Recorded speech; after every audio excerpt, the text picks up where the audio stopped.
Hello, everyone. Hope you're all doing well. We have an exciting, we always call our episodes exciting because they all are exciting. And so we have another exciting episode to share with you. We wouldn't be talking about it if it wasn't exciting to us. So that's why we can always use that word. But we have a guest this time, and this guest is special to us personally. We have worked with her and the coaching that she provides and have found her spirit, her knowledge, her training, and her just incredible levels of graciousness to be so therapeutic and so wonderful. So we wanted to have a chat and share it all with you because we think you will benefit from her work greatly. So let me tell you a little bit about her. Lelia is a trauma-informed counselor, neuroemotional practitioner, and a certified parent coach. She is a South African living in a small coastal town in Cape Town with her family. Her children are 26, 24, 22, 19, 12, and 9. They will turn those ages this year. And she loves to swim in the cold ocean and walk in the mountains. As a family, they are dedicated to softening the hurting and strengthening the healing for generations to come. And we have experienced that and are so, so thankful. So welcome to our show. It's so great to have you. Thank you. And I'm so fond of both of you. It's an honor to be here. Thank you for making time for us and coming on here and just sharing all your what you've learned, your training. As I was listening to that bio, it's so like Lauren said, we've experienced that. What was it, Lauren? The generational softness. The softening the hurting. Yeah. Oh my gosh, we have so been recipients of that. Yeah, I was so grateful for the work that you do. Yeah. And for joining us. Right, because now our audience gets to glean from your work. And I love how, I just think the audience should know that this woman is very humble. And so this has all been hard fought for, and you live it authentically, and you always share, your struggle, and you don't pretend to be above what the rest of us parents feel and experience with your own challenges. And I think that's definitely our style with how we work with people too, is authenticity is always better. It always helps to make us know that we're not alone and that we're not broken because it's hard. So yes. Yeah. And I feel that authenticity. I just wanted to say I feel that, and it creates safety, knowing that we're just being real. Yeah, exactly. That's our desire. So you gave us a fantastic bio. Is there anything else that you would like to tell us about you? Because you're new to our audience. This is our first time chatting with you on the podcast. Maybe tell us about yourself, anything you want, and then just parenting, a little slice of how parenting has been challenging and how you've grown in that. Okay. So that bio was really hard to top, but I am a person just obviously like you and everyone else who didn't find parenting easy to begin with. I thought it would be. The nurturing part came easy, right? Having a tiny baby to love was so exciting. But the toddler years and discipline that's the area that I started to unravel in, just so confused. And I was diligent. I went to the bookstore, I bought all the books. And that is where I feel I was misled. So much of what I read was very behavior focused. A child should listen once, and if they don't listen immediately, then they should be punishment. And I noticed this connection between myself and my children, but also within. Just crying in the bathroom way too much of the time, waking up in the morning and thinking today is going to be different, and it was just the same. And I just started to really dislike myself. And speaking to other people, I discovered that we were pretending, so many of us, right? We're pretending that we had it all together and we didn't. And that's why I love this work, because I want to have a safe space where people can admit, hey, sometimes I'm really not okay and I'm struggling. And we need that as parents. We sure do. It's hard enough, and sometimes it feels like a dog-eat-dog world out there of what parenting style is right, who's doing it right, who's doing it wrong. And it's just sometimes it just needs to be a place to just be, and to learn, and to be supported and be seen and heard. I love that. Today, we're going to talk about how the nervous system is uniquely challenged in the parenting relationship. We talk a lot about nervous system regulation, and we would be kind of ignoring an elephant in the room if we didn't mention the impact that the parenting relationship experience has on the nervous system, because it's significant and profound.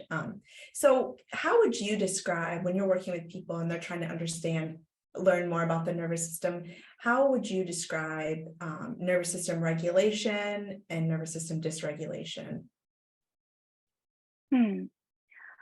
I try to keep it simple so that people can relay this information to their children as well.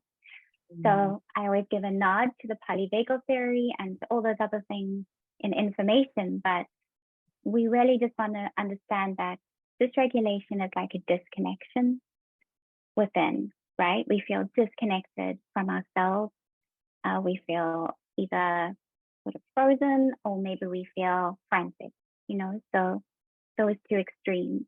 And we can notice that it's not who we really are. If we pay attention, something feels off. Whereas regulation, to me, is more when we feel connected, when we more, even if we aren't calm, even if we do notice that we have some sensations or uncomfortable emotions, to me, regulation is just that process of noting that so it's not always for me when we rested, but when we are able to notice what's going on inside of us, we feel connected to ourselves and to others. So what I'm hearing you kind of say is it's not necessarily being calm or in control, but it's more being present with your present experience and like identifying it. That's what it feels like. Yeah. Okay. Yeah, I like that. Yeah, that's nice. I think I love the crossover of like terms and modalities. I always love to find the intersections of those, and it's reminding me, what you're describing is reminding me of how we use the word embodiment as well. Thinking that too. That's such a empowering well, it's an empowering reality, but then as a concept to explain and to help people start to grapple with, do I feel embodied and connected, or do I feel disembodied and disconnected from myself, which will always be said, and others. You can't be disembodied from yourself and be connected well with others. So that's a lovely way to describe. Yeah. Agreed.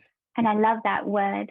I sometimes just think of that word, embody, and empathy and emotions, and how it's all connected, all the M's, and trying to ground myself in them.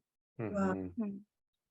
That's really beautiful. I've never noticed the connection of those words, and probably in the root, probably somehow in the meaning, there's a connection, like in the root word. I don't know. Makes me want to look it up. I think so. Okay. I think in Latin, EM means within. Oh, wow, that's amazing. Very nice.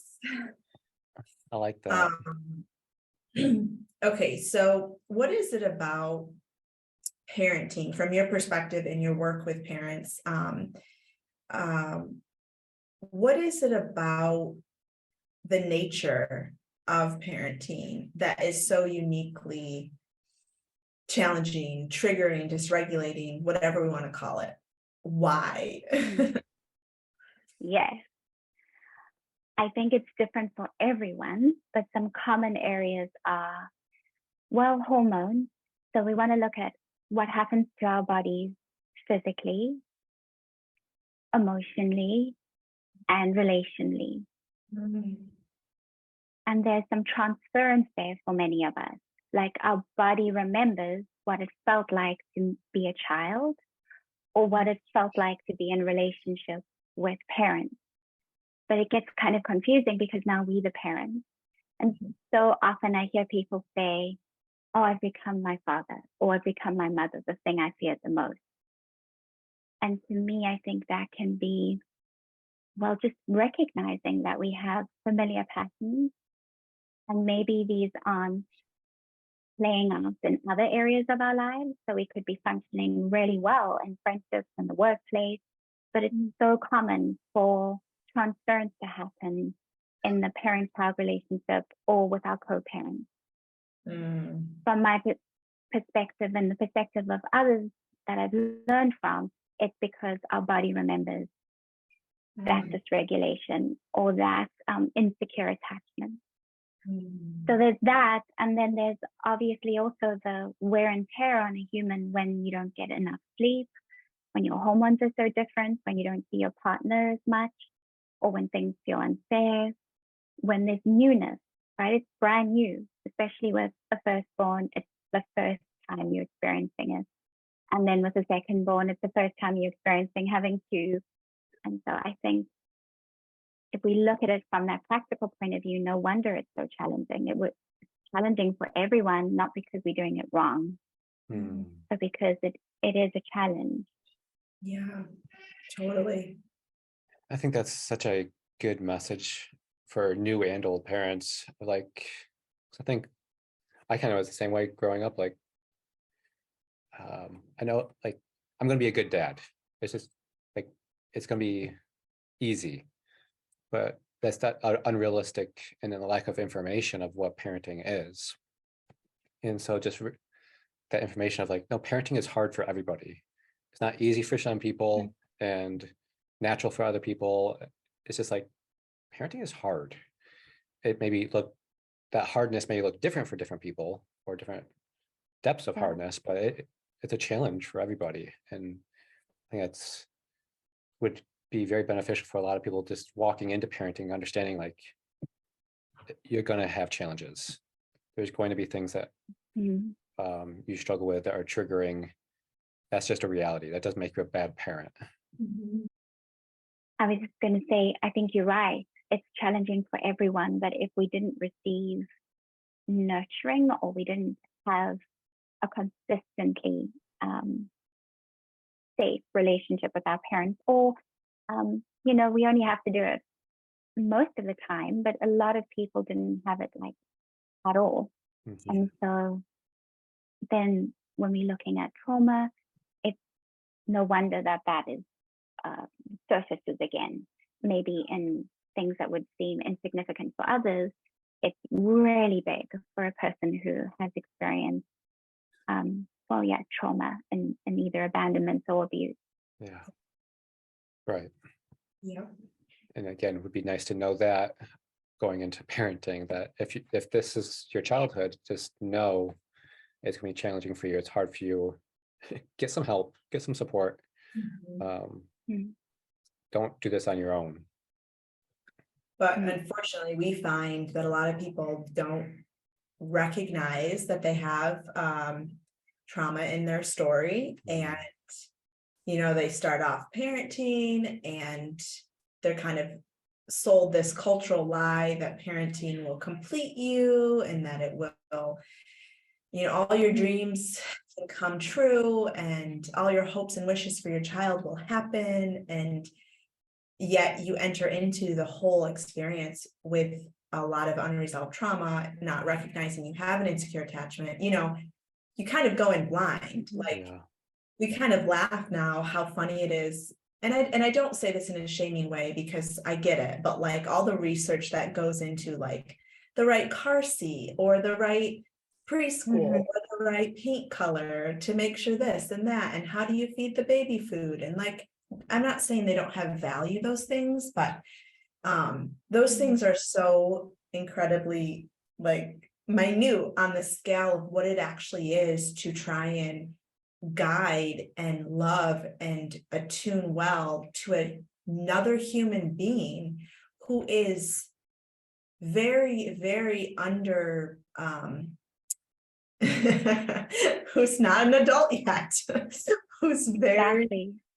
immature and hasn't developed yet, and very rough around the edges. I'm speaking from experience. And you just, I think people are so vastly underprepared. And then after damage is done, this is what we find. A lot of people, I don't know about your clients, but you know, they later on in life, maybe some years in, then they're like, oh wow, there's a lot here. I need to work on this. But their children have already been affected. And this is really hard to talk about because there's so much wrapped up in parental shame and such, but it's real. Those early years are so impactful on their neurological development and their attachment styles. So then, you know, years in, maybe you're ready to do the work, but your child has experienced different versions of you, and they've responded to those, and trust may not come easy. And that's a very hard experience. Yeah. Yeah. So it's a lot. There's so It's a much lot. there. Yeah. Wouldn't it be amazing if parenting classes could be about Attachment. inner parenting, like the work Yeah. you do? Like, Inner what if parenting. that was what was required to have children? Yeah. Yeah. I think there is hope in the process if we have awareness. So I Sure. used to wish that I had just healed before I had kids. I don't know if that's familiar to you. I was like, oh, I did it all wrong, and so much guilt and shame around the fact that I brought people into the world before I was healed. And now I have a different perspective where I think the reality is we're never going to be all healed up. We're never going to be good enough to have kids if we look at it through that perfectionistic view, but more that, oh, maybe this is the plan. If we have an awareness that we have the power to really wound our children when we project our stuff onto them, but we also have the power to nurture them and nurture ourselves. So the psyche protects us maybe, and we keep getting triggered at the age that our child is. And it often, not always, but will correlate to the age that we were. And so we can heal in this way. I feel if we have an awareness, like, oh my gosh, this is coming up for me now in the teen years, instead of panic, rather, this is how it's meant to be. I was working through all the baby stuff and the preschool stuff and the tweens, and now my child's a teen, and I'm getting triggered by their individuality or their autonomy or whatever it was that perhaps we were not able to develop. That's how I prefer looking at it, just from the point that we don't really have control. Yeah. And we can't always heal before we have kids. But if we do it alongside them, maybe it's good enough. Yeah. That's the hope, for sure. I like that invitation and that reframe. Thank you. Rather than like feeling powerless of like, oh, I screwed up and I can't do anything about it. It's more like, this is part of the process. And I'm not totally healed from before they were born, but now I can heal as they grow, as they develop, and I can at least not continue Mhm. the hurt, but also not allow that, stop their hurt, but also allow your hurt to heal in that process. I like that Right. reframe. It's very empowering and hopeful, which is why Mm. you're so good. We Mhm. love Lelia. So there's always hope. Thanks. I do think, and I'm sure you've done this on your own, Lelia, personally, but I do think there is an element of grief work to be done about experiences that maybe you've brought into your child's life that were not for their best, that did not help their development, that contributed to trauma and pain and insecure attachment. And I just want to acknowledge and honor those realities for parents that are listening of like, it would have been in all, maybe we can just actually disagree on that part, because maybe you don't think so, but I think it would have been better ideally if we were right. So ideal, but then Definitely. the nuance of that, like the reality is we grow together, and that's just how relationships and families work. So I get what you're saying totally. We've had to grieve many times these realities that are kind of glaring us in the face with through our children and the things that they struggle with. And that grief is essential because it allows me to accept where we're at, what's happened, the things they struggle with, the things I struggle with. Like grief really opens the door for me to feel the softness of acceptance, like kind of wearing away at the angry, I don't want to accept this, it's too hard, or it's too painful, or it shouldn't have happened. Yeah. So yeah, I think grief is an important part too. Yes. So important. And mature, taking responsibility for our actions. I think that's a very big part of it as well. Is admitting that we have harmed or hurt, and that we're so sorry. Yeah. Yeah. So how do you see parents navigating triggers and kind of getting, what does this growth look like with who you're working with, where they're better able to navigate the triggers, the unique challenges of parenting? Well, seeing triggers as that, either like flashing lights, like, hello, I'm still here, this is a really big wound, opposed to seeing, oh, my child is triggering me. So rather that the trigger is revealing a hurt that has always been there before the child. And I want to just make a distinction between just everyday emotions like frustration and irritation and exhaustion. Those are very human. How I see a trigger is deeper than that. So it's when it really feels for us as the parents personal. We feel as if this is happening to us. We may feel either like the victim, or we may feel very much like a perpetrator, and it's messy and chaotic and confusing in those moments. For me, that's the distinction between a trigger and just maybe like an adult tantrum where we just haven't noticed that we've got a whole lot of emotions that we need to regulate. Sure. So for me, I feel that we want to add a lot of compassion and remember that sometimes in parenting, we're all the ages we've ever been. And not in a, I hope it doesn't sound patronizing, but if we're reflecting on the transference, that often in the moment when we triggered, we may ask ourselves, like, what was going on for me when I was this age? what was going on for me around this emotion. Like, was I allowed to? So it's often a perfect opportunity for us to grow and to mend like something between our child and I. And it's often a child, right, in the family that will trigger a parent. And I don't think there's any coincidence in that. That perhaps both the parent and the child can benefit from doing the work, and not the child having to do the work for us, but perhaps the child is bringing out something in us that we need to heal.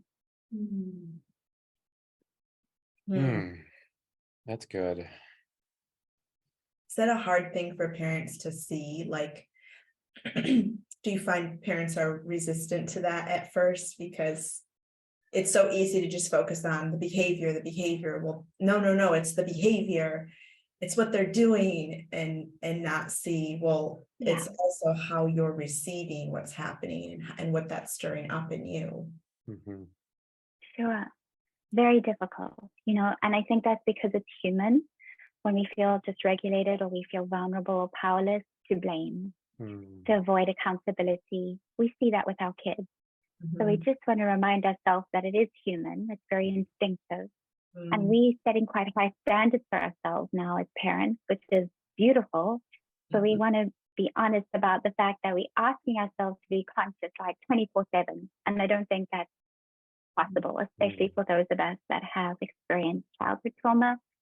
Just to have that compassion of, we have a threshold, right? We have capacity, and sometimes we need to take a moment, just notice, name the feelings that are coming up for us, and then nurture safety within us by breathing, putting a hand on the heart, looking out at the sky, and then we can reflect on later what's going on.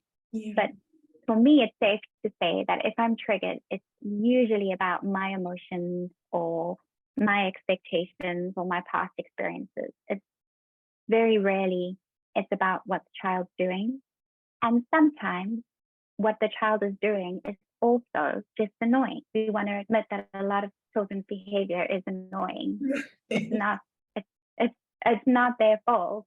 I think just socially we haven't really, we're not very tolerant of childlike behavior yet, and hopefully that will change.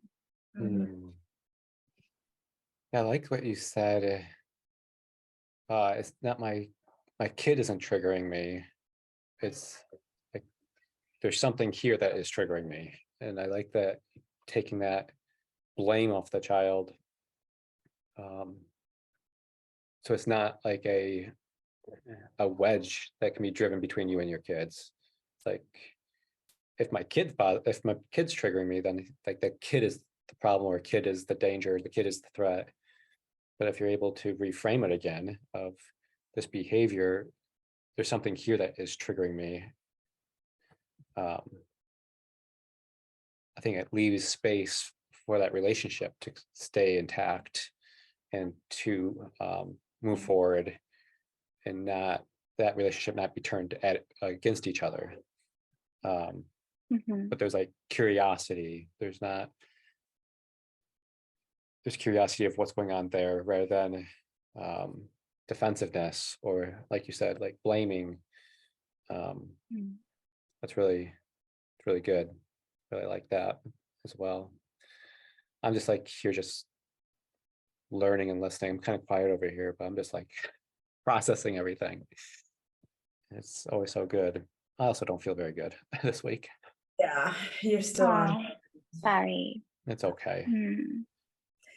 I did a video the other day for our Instagram page about like parallel triggers, and this idea of our children doing something that feels very reminiscent of something that's happened to us in our story, and how the reaction might feel like an overreaction to us. And that's usually a sign that there's more, like you said, it's not just an annoyance, it's a deeper thing. But for me, I noticed with two of my kiddos that certain behaviors that they do that are very inward, very self-centered, that are very trying to think of positive way to explain that are not others. They're not considerate when I Yeah. see those really hard to see behaviors come out of them. I feel the past ripple of other relationships in my life that have been harmful and that have lacked basic consideration for me as a person, value.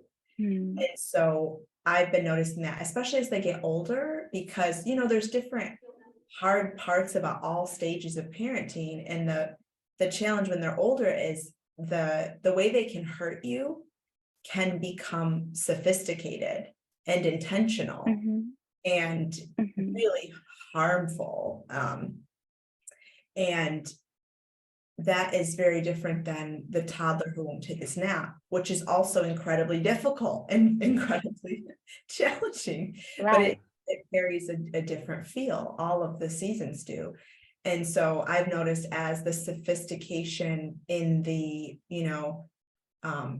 talking back and the trying to wound, which of course all carries a purpose. I'm not saying like they're monsters for doing that, but it feels so reminiscent. And so that's something I'm working on lately, is like when I feel that parallel trigger to something in my story, is like distancing myself for a time, like stepping away from the situation, because inevitably I will say things and do things that I end up regretting if I don't. So that's a newer place of awareness for me. And I feel my body like tensing up as I just even talk about it, because it's so challenging. Very. Yes. Those protective parts are always there trying to do their job, right? And I think if we were held when we were young, or teenagers even, when we were experiencing a dysregulation or we were being hurtful, which is often what children do instinctively, they try and create in their caregivers what they're feeling in themselves.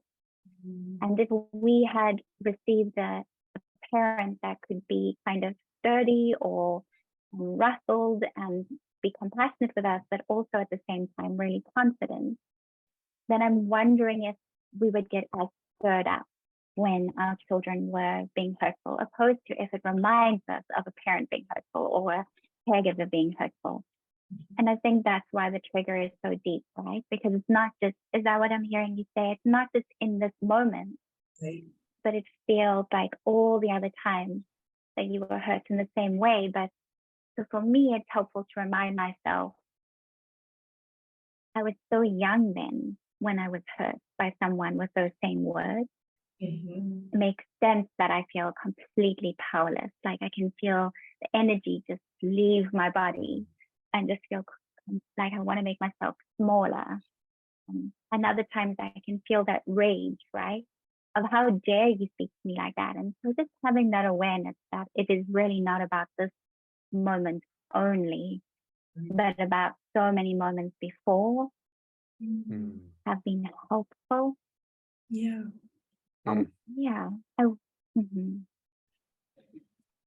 That's so good. So empowering. Yeah. So empowering.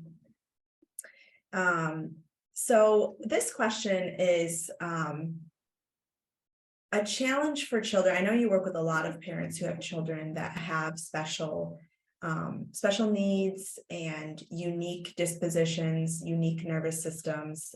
Maybe they're highly sensitive, or maybe they have a diagnosis of a special need. How do you navigate in your coaching the line between accommodation and then enabling? That's something Luke and I have been talking about more lately, is the challenge there, because in the special needs world, it's not always clear what's actually supporting and which is actually enabling that child. Any thoughts on that? And that is such an important question. I think this is where we want our education to lead us to our intuition as parents. Like this might be an area that we can get guidance from others on the subject, of course, but in the heat of the moment, only the parent will really know. And sometimes we will make mistakes. So we want to practice a balance, as you say. So thinking of holding that, embodying love and limits, or compassion and confidence. You know, those two parts of ourselves, peace and power. Imagining ourselves embodying both those parts, the nurturer and the protector. You know, I think our kids can feel that energetically in us.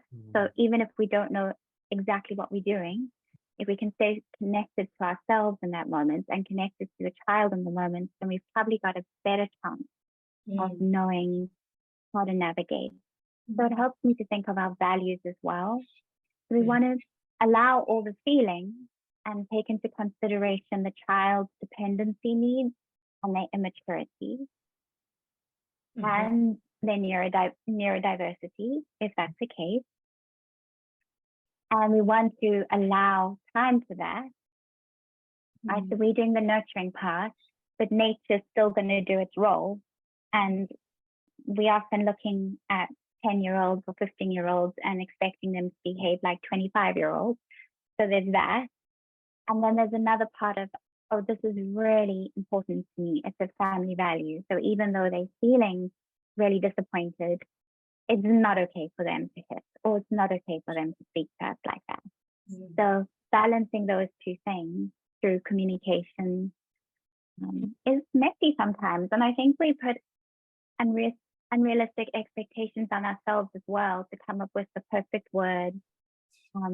And they do matter, words do matter. But in that moment, what can be more helpful is to just embody that compassion and confidence, and then find the words we need for our unique child.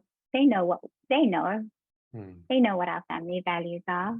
Right? Not little ones, but older ones. And with little ones, it's slightly different in the way that we have to first help them regulate their bodies by validating their feelings. And then afterwards, we can discuss the behavior. So their behavior can be off the wall. We want to remember that's not a reflection of us, but more of their, and it's not a reflection of their personality either, of who they really are. It's very often, and they all rhyme, and maybe there's more, but for me, I hold on to immaturity, neurodiversity, right? Those two things. And being highly sensitive, I would put into the neurodiverse category.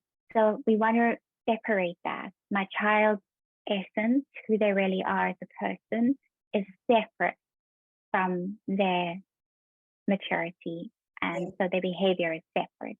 And I think that can help us to remember who's the person underneath this behavior, and the same with us. Who is this person underneath my conditioning and my coping mechanisms? So sometimes we're going to be reactive, and they're going to be reactive, and we just want to admit we're all in survival brain. And we have to forgive each other for being in survival brain. We want to model how to move ourselves out of that. Like, oh my gosh, I'm so overwhelmed how you just spoke to me. And I have feelings about it. I need to take some time modeling for them, how do we come back from it? And so saying what I feel and what I need, the nonviolent communication model is helpful. But we want to remember with NVC that with our kids, we're going to be doing all the work. It's not like they're always going to know how to validate our feelings. Right. And so that's why it's so exhausting, I think. I was having a conversation with a gentleman this holiday, and he wasn't really a client. He was just a dad struggling. And he was saying to me, but it's abusive. I would never allow anyone else to treat me like this. And I realized, oh my gosh, that's why I think so many of us are triggered or dysregulated by our children's behavior, because there's a part of our nervous system that is supposed to protect us from being hit or kicked or yelled at or being unappreciated. And so reminding our body that this is just my kid can also be helpful. Like, this is just a little child, and they have dependency needs. So it's the one relationship, I think, where it's different to every other. Yeah. I'm so glad you said that, because Luke and I talk about this so often as we've become more like abuse informed and understand dynamics of blame shifting and gaslighting and all of these things that people who have a lot of unhealed trauma and become abusive in their way they engage with others.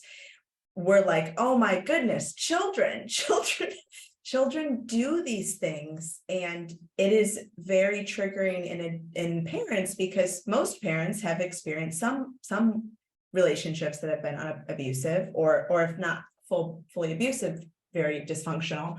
So I love that you pointed that out, because it is like the one exception. And I think you're so right. Our bodies intuitively know, well, we shouldn't be hit, we shouldn't be talked to, we shouldn't be have a door slammed in your face. All of these things, if another adult did to us, we would hopefully recognize that's unacceptable behavior, that's abusive behavior, I'm not going to tolerate that. But with children, it is such a unique relationship until they're an adult. And then once they're an adult, I think it does shift. And there are certain things that you do not tolerate once they're an adult, or boundaries you have to put up. But I think I would love parents to be able to talk about that more. And I love that you brought it up, because it's almost counterintuitive.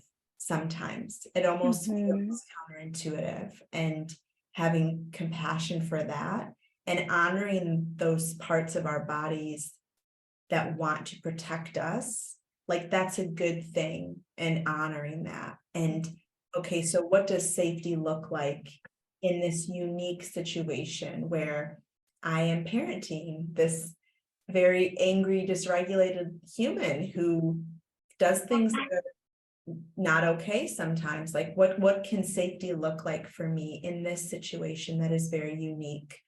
Recognizing that no, it should not be tolerated from other adults. Like that's when it's not okay. But it's a little bit of a mind, like it's a little Oh yeah, totally. Oh, it's so tricky. It is. Yes. I like is it Dan Siegel who says yes to the feelings, no to the behavior. So I don't think, I personally feel that it's really helpful with kids at all ages to say things like, I don't like that. It's not okay to pull my hair, or I'm going to put you down if you bite me. We can understand why they're doing it and help them validate the feeling and meet the needs and all of that for them, and still do the same thing for ourselves. So what I try and imagine when I'm setting boundaries with my kids, because it's an area I really struggle with, is I think if my child said the same thing to somebody else or to me, would I be okay with it? And so sometimes I realize, oh, I can actually be a bit firmer.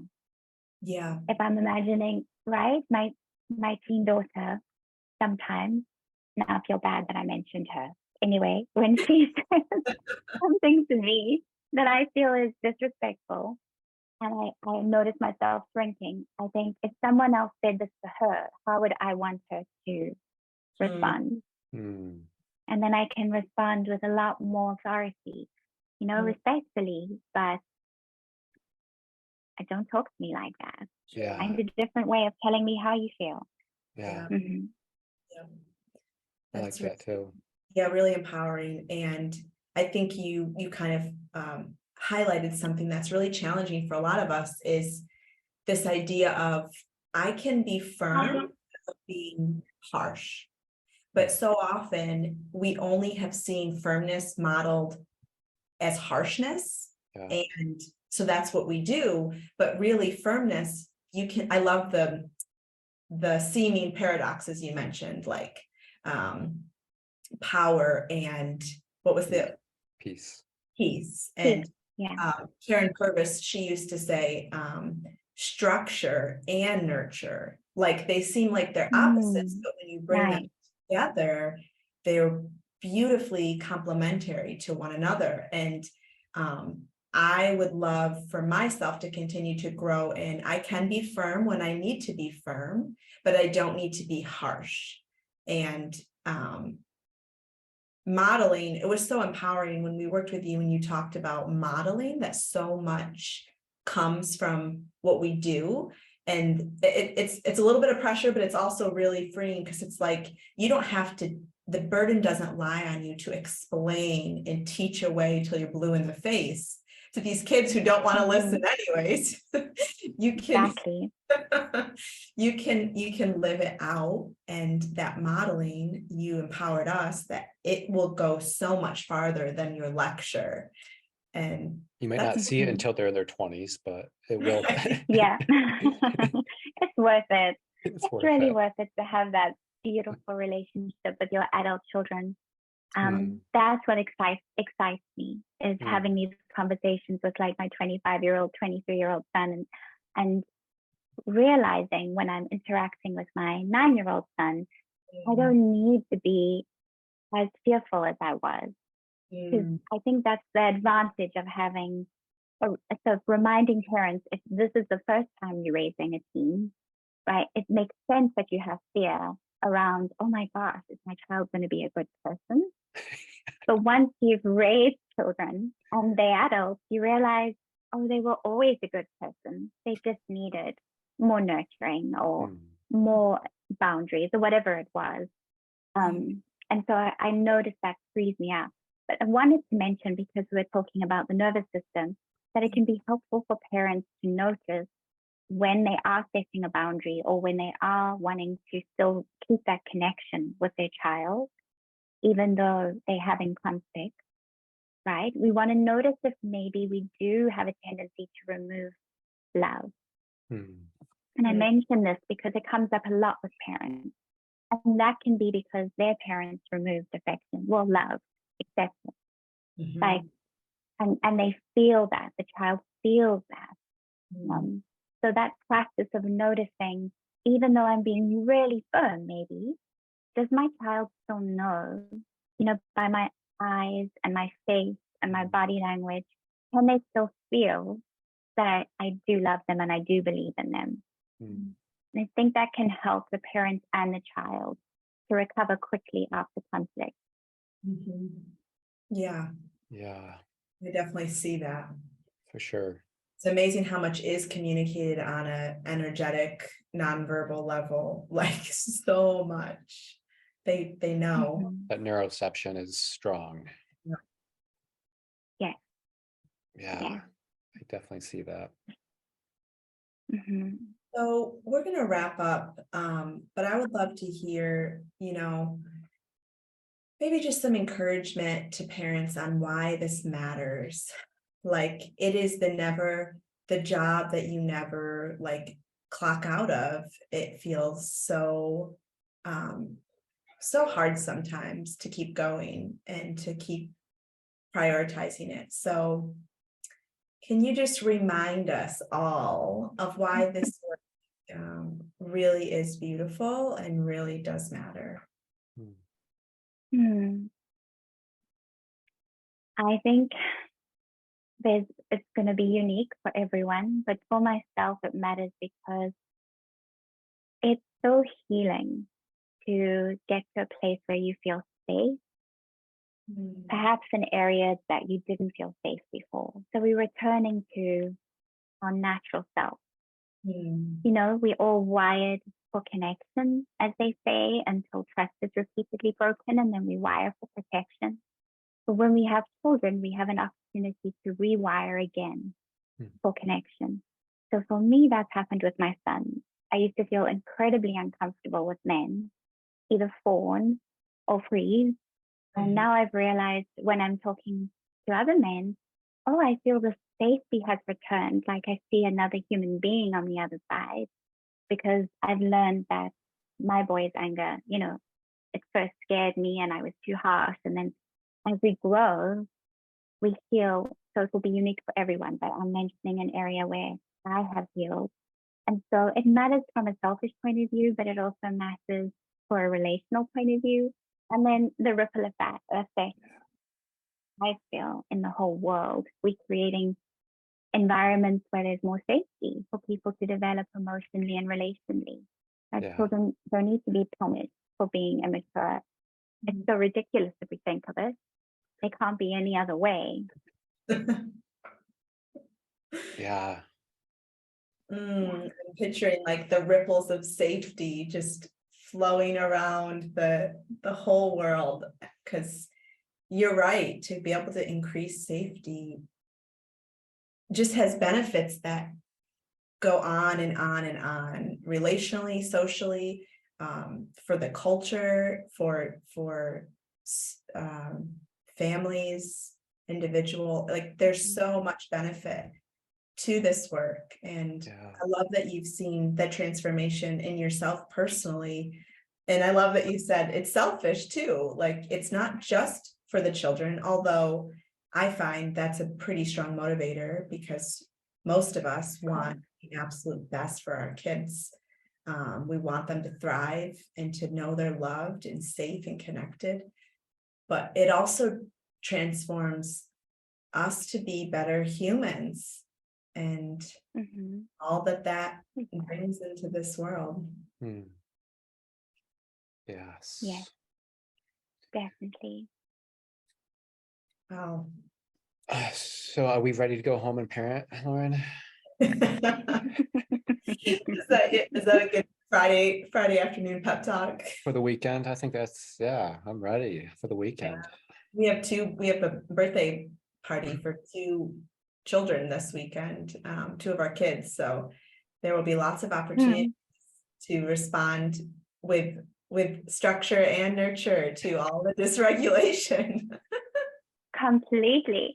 And remembering, for me, I love to remember that my body, so your heart might be full now, and you have harmony between your mind, all the knowledge you have and all the resonance in your heart, and you go home and your body is like doing its own thing. Right. The noise of the children is like, hi. Yep. Oh, for sure.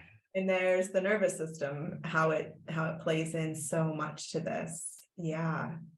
And it's so, I love that you talk about awareness so much, because without awareness, you just feel it all and you don't like those unpleasant feelings, and then you react, and awareness kind of slows it all down and helps you to recognize what's happening in your body. And we love to teach different types of ways to support the nervous system to help cultivate more safety, so that you can feel more regulated. And I love that the regulation to you is connection.